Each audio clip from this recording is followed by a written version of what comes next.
Thursday, May 2nd, 2024. Saint Athanasius. Focus. He made no distinction between us and them, having cleansed their hearts by faith.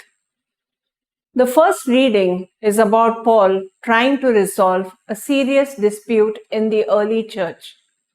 The issue of circumcision was a deeply divisive one. The for and against camps engaged in much debate. Paul reminds them and us that God looks at the heart, not at outward manifestations of faith and religiosity.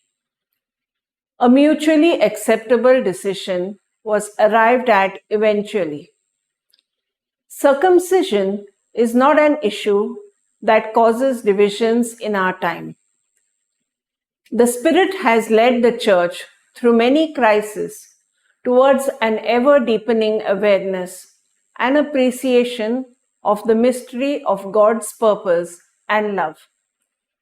When Pope Francis allowed priests to bless same-sex couples without in any way compromising the sacrament of marriage, he took a step towards finding a resolution for a deeply divisive issue of our day. Much heated debate has no doubt followed, but the Spirit continues to lead the Church on. Let us remember that God wants hearts cleansed by faith.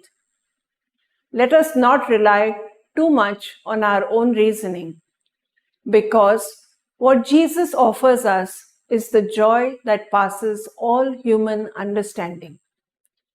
It is only with the heart that one can see rightly. What is essential is invisible to the eye. Fruit.